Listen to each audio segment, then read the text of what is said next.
The next examples we'll do about standing sound waves in columns of air. For our first example, let's look at the human ear. So a little bit of where physics and biology cross over. So if you think about your ear canal, let's think about what we have. At one end, we have the opening to your ear. So right here, this is going to be an open end. The other end of your ear canal, you have the eardrum separating the canal from the inner parts of the ear.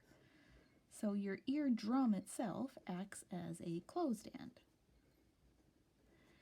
So if we have our ear canal, the ear canal acts as a tube which is open at one end and closed at the other. So why don't we ask, can we figure out which harmonics happen in the human ear? So now our human ear we know is like a tube open at one end and closed at the other. Most eardrums have a length of about 2.5 centimeters.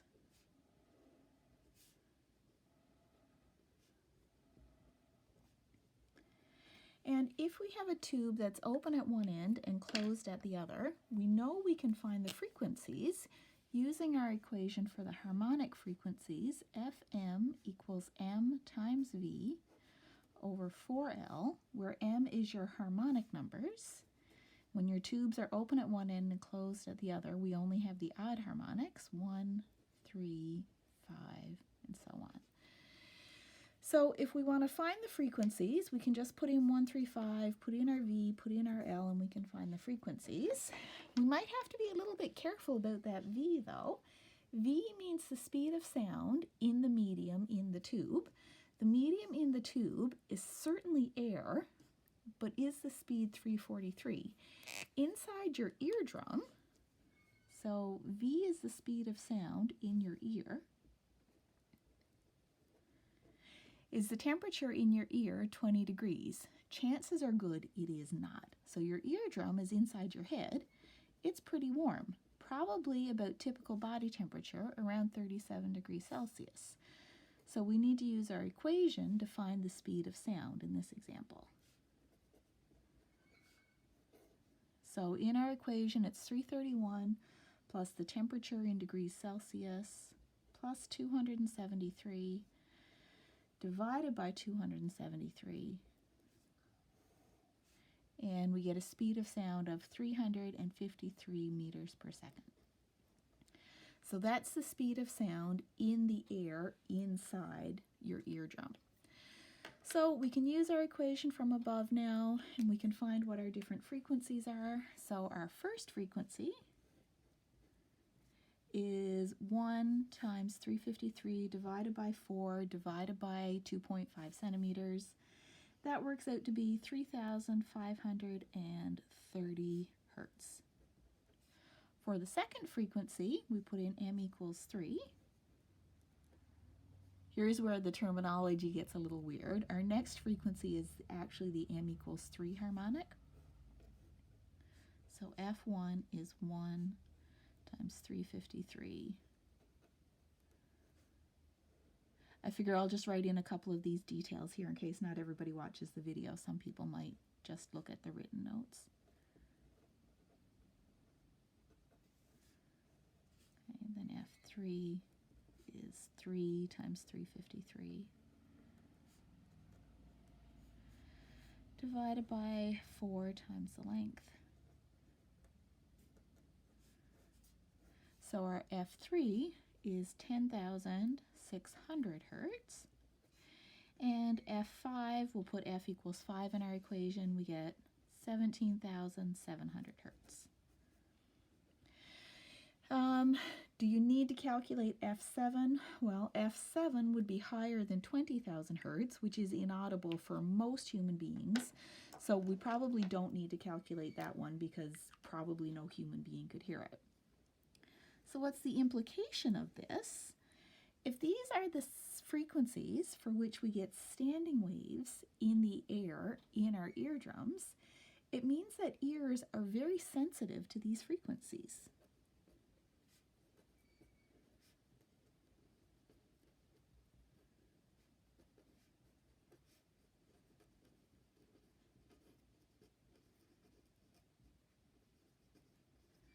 Well, what does it mean that ears are sensitive to these frequencies?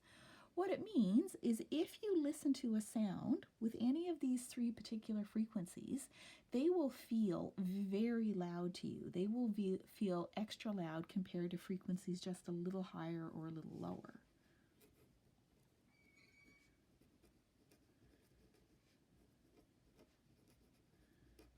And that is an experiment which you can, by all means, do at home. I've got my phone here. If I open it up, think you can see it kind of okay? Yeah, and you can see the address on the top. So what I did was a Google search for an online tone generator. If you play this, I'll just hit play here, and I've got it kind of loud. I can put the frequency down, I can put the frequency up. What you can do is you can open up this kind of a tone generator for yourself and see, and maybe close your eyes as you scroll through it or get somebody to change the frequency while you listen. See if you come to frequencies where it feels really loud. I bet you'll find them about here. If we were in class, I would play these over the loudspeaker so you could try it, but it can't come through well enough on a video like this. So I'm going to say, see if you can open up one of these online tone generators. Either do it yourself with your eyes closed or have a friend scroll through the frequencies for you and see, do you find spots where they're extra loud? So that'll be kind of fun to do. Okay, one more example.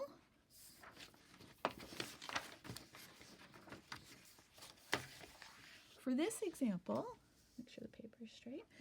For this example, we have a 50 centimeter long tube. It's capped at both ends. That means it's closed at both ends. And standing waves are excited in the tubes by tapping on one end. The questions are, find the frequencies of the first 5 harmonics in the tube. Part B, if we fill it up with helium, how would those frequencies change? And let's calculate what they actually change to. And then we might add on one extra little bit for homework at the end, just for extra interest. So let's do a sketch of what this looks like. So let's start with part A. Our first 5 harmonics in the tube. So here's our tube. I'm not sure that I can draw all of them. Our closed ends are represented by shaded in ends. If we wanted to draw the harmonics in the tube, we could draw the pressure waves or the displacement waves. I'll draw the pressure waves. So the fundamental pressure wave looks like this. So that's the fundamental.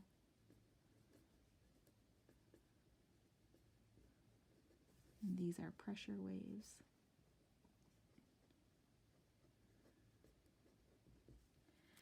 The next wave in the tube, the next harmonic, and this particular question doesn't say to draw the modes, but if this were a test question, it would probably include drawing those modes. For the next wave, we have to squeeze in another antinode, so our next standing wave would look like this. So our fundamental has m equals 1, our next mode has m equals 2. We use all the even integers because we have tubes capped at both ends, closed at both ends, and we know that we get the full set of harmonics in that.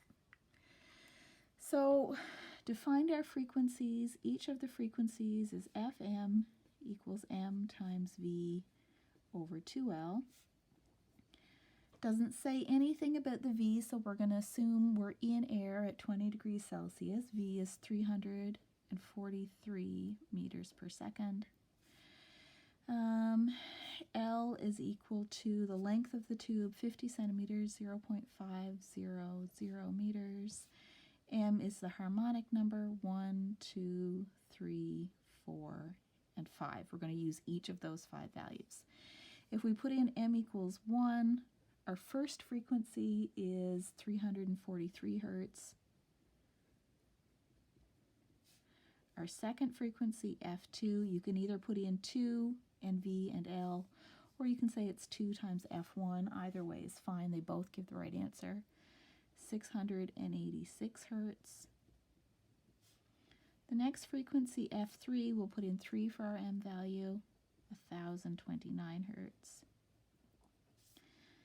F4, almost finished, is 1372 hertz. Or you could round it to 1370 to stay with 3 sig figs. And our fifth frequency is 1715 hertz. Okay, then part B, if the tube is filled with helium, how would those frequencies change? So let's get a qualitative idea first, and then we'll do a quantitative answer.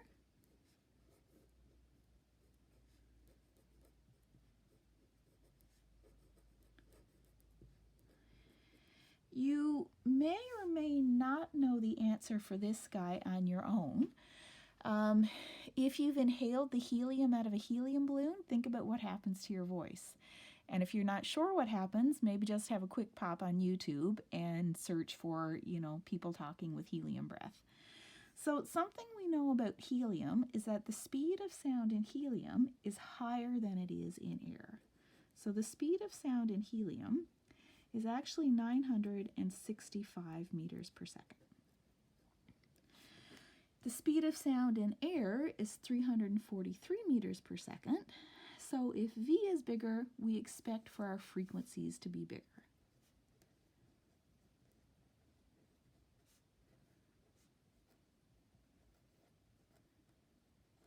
And if frequencies are higher, it means it would be a higher pitch, and that is indeed what happens when we inhale helium and talk. So let's calculate what those frequencies are. So in helium, our first frequency would be 1 times 965 divided by 2 times 0.5 to get 965 hertz.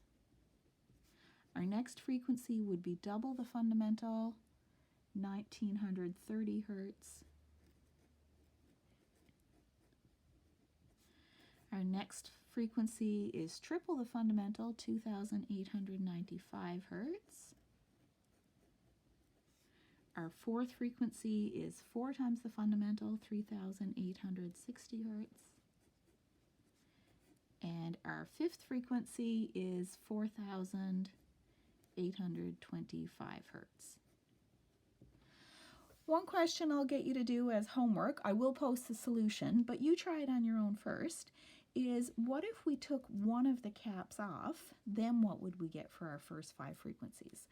So you guys pause and give that one a try yourself, and then if you want to check your answers, just look with the posted class notes and you'll see the solutions posted there.